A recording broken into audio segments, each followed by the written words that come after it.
برادر سوال نمودند که در این زمان حاضر برادرانی هستند که خواهران خود یا خویش و تبار خود دخترانی که نوجوان هستند و به شوهر برآمدنی اند، این دختران را فقط به انسان‌های پولدار و مالدار، به انسان‌های بای به شوهری می‌دهند، اما به برادران موحدی که کمی کمبغل هستند یا که خلاصه شرایط ندارند به اونها به زنی نمی‌دهند. در همین مسئله یک صحبت می‌کردید.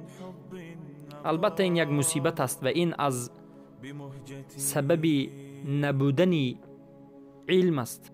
وقتی که علم شد بعد میفهمید که موحد کی است و موحد چگونه انسان است، و بعد میفهمید که خوشبختی این دنیا و آخرت هر یک زن در زیر مردی موحد است. وقتی که مرد موحد شد زن خود را نمیگذارد که به حرام رود. وقتی که مرد موحد شد نمیگذارد که خانواده شرمنده باشد. وقتی که مرد موحد شد فرزندان خود را به کوچه پرتاب و به کوچه نمیگذاردشون. مرد کوشش میکند که اونها را به یک تربیت ایمانی، اسلامی، آداب و اخلاق تربیتشون بکند.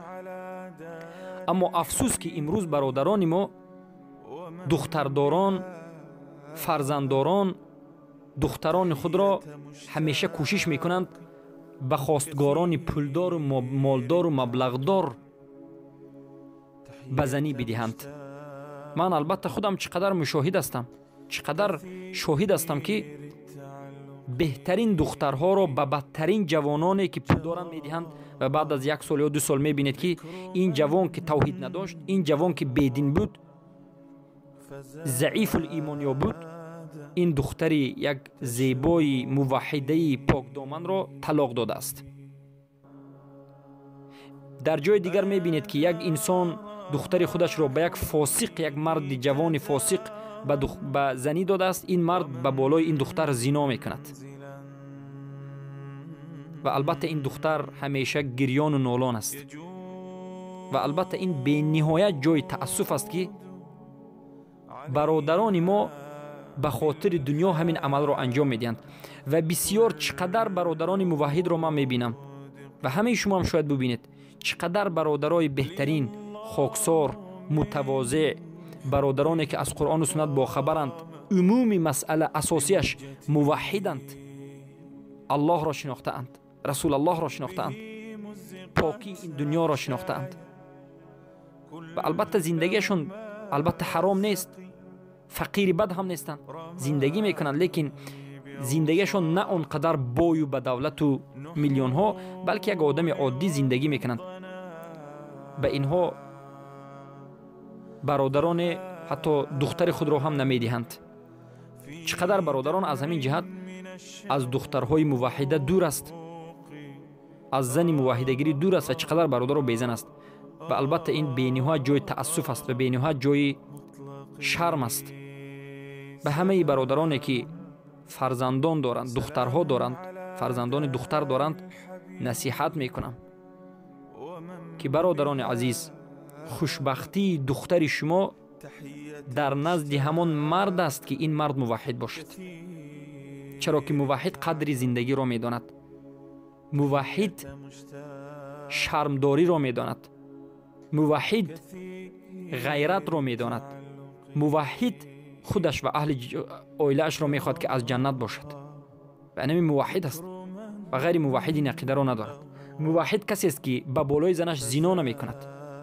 موحد کسی است که زن خود را برای پول مال دنیا به قمار، به ریبا نمیگذارد. چرا ما دیدیم چقدر انسان‌های را که زن خود را به قمار بای داده است از سبب فسق و فاسقی و شرمندگی و دیوسی. موحد کسی است که اهل خانواده خود را دوست دارد و احترام میکند و به آنها تعلیم میدهد. پس چرا به موحد نمیدهید؟ پس بارک الله فیکم،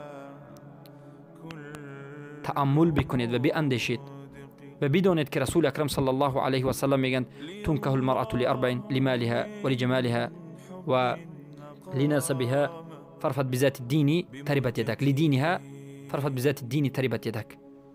ببینید زن رو به خاطر چهار چیز گرفته می شود و بهترینش به خاطر دین است. البته اگر زن رو به خاطر دینش گرفتن زن کردن بهتر باشد، مرد هم همین است. برای زن همان مرد بهترین است که دینش بهترین باشد.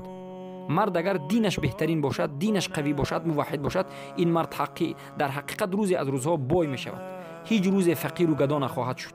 هیچ روز در کوچراها از مردم پول نمی پرسد، گداگی نخواهد کرد. برای آنکه شرم و حیا و آبروی خود و اهل خانواده خود را نگاه می دارد. پس بارک الله فیکم، کوشش بکنید که فرزندان خود را اگر دختر باشند به موحد بدید و اگر پسر باشند موحده به اونها عروس بیابید. و اگر مسئله دیگر اینجاست که اگر یگان برادری موحد شرایط زن گرفتن نداشته باشد، برادران موحد دیگر باید کمک بکنند که این برادر یک زن بگیرد. در زمان رسول اکرم صلی الله علیه و آله وقتی که نظر به خانه‌دار شوی حضرت علی و فاطمه رضی الله عنها میکنیم، میبینیم که فاطمه و علی را صحابگان رضی الله عنهم توی کرده اند و ولیمه اونها را به جا آوردند. حضرت عثمان ابن عفان رضی الله عنه 400 درهم میدهند تا که علی رضی الله عنه مهر حضرت فاطمه را بدهند.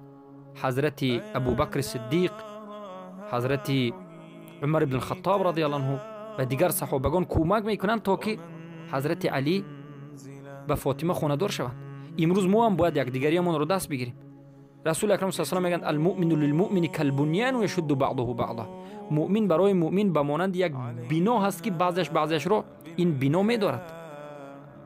پس کجایت برادران پولدار، کجایت برادران مبلغدار که شما را در هیچ جای دیده نمی شود. امروز در انمین روزهای بینوحد مصیبت خیلی هم مردمان زیاد شکایت از برادران پولدار میکنند. والله اعلم ما همه برادران پولدار رو نمیگوییم. بعضی برادران پولدار و مالدار هستند که اگر همون پولدار و مالدار زکاتش را حقیقتا بدهد، صدها انسان نه هزارها انسان زندگیش خوب میشود. بعضی برادران مالدار پولدار هستند که میتوانند که در هر سال 10 برادری بیزن را بزن بکنند. 10 برادری موحدی که بیزن گشته از کمک بکنند، زن گیرند بدهند به آنها. و البته این هم یک اجر است و این هم بینوایت ثواب بزرگ است. پس برادران پولدار و مبلغدار، الله به شما بار دیگر برکت یاد برکت شما زیاد باشد. کوشش بکنید که در حالتی که پول دارید این پول خود را راه جنت سازید، به همین پولتون به جنت وارد بشوید. و تو میتوانید مسئله ببینید که در کدام مسئله شما میتوانید که به برادران و خواهران خود کمک رسانیده میتوانید. بارک الله فیکم. که پدر جان، مادر جان، مرا به یک شخص خیر فقیری که حتی اتاقم نداشته باشه، اتاق نداشته باشه، در پارک خیمه زده باشه، اما با غیرت باشه، متدین باشه، مرا امر بکنه که روی تا برادرم نبینه، به مون شخص بده.